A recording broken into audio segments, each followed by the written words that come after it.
War. War never changes.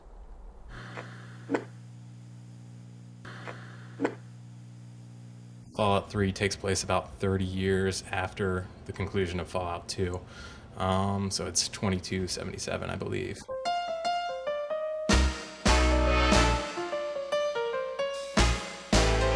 The map is a large chunk of the area around Washington, D.C., in this eastern seaboard kind of United States area.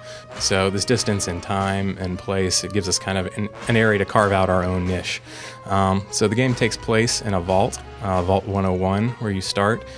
You've lived your entire life in Vault 101. One day when you're 19, you wake up and find your father has left. So a lot of the game revolves around finding out what your father is up to and why he left the vault.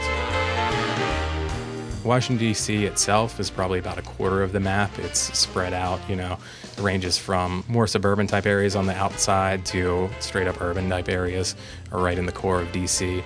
Around that is the Capitol Wasteland, which is a large expanse of kind of more open areas with caves, raider camps, all sorts of things like that. So the character system of Fallout 3 is completely different from Oblivion. It's not skill-based like Oblivion is, it's experience-based.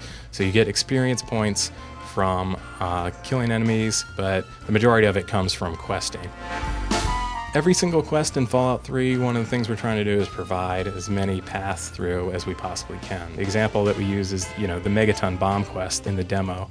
You play that through the bad way and blow up the town. You erase everything in Megaton. All the quests that you might have gotten in there are now gone, but it opens up a new area called Tenpenny Tower that you wouldn't have opened up if you didn't blow up the town. And that place has new quests, it has new items that you wouldn't have gotten. So a lot of what we're doing in Fallout is trying to make people balance the consequences of moral decisions.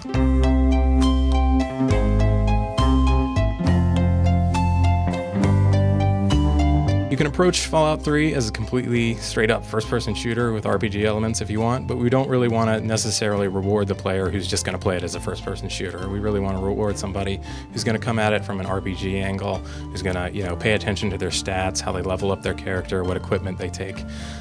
So we came up with this system called Vault-Tec Assisted Targeting System, which is short name is VATS.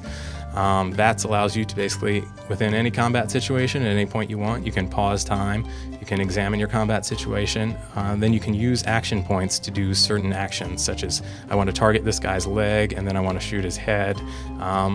So you spend your action points to queue those up, and then you press the VATS button and engage VATS mode, and the computer takes over. Based on your skills, you witness the outcome of that. Fallout 3 has, a notorious fan base. We can put it that way. They get kind of a bad rap. These guys have been passionate about the game since, 1998 when Fallout 2 came out.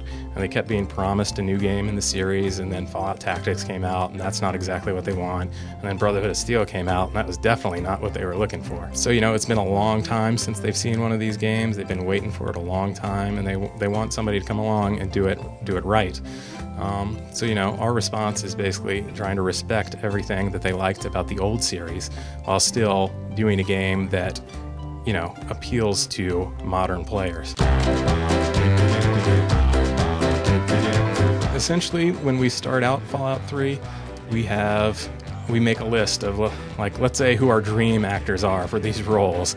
And for us, Liam Neeson was right at the top for the father figure. We just think he's fantastic. So, the short story is we went to his agent and said, hey, would you want to do this? And he said, yes, I think that sounds awesome. The game is scheduled to come out in fall of 2008, so that provides a good buffer of time for us to get all this content in that we have to do.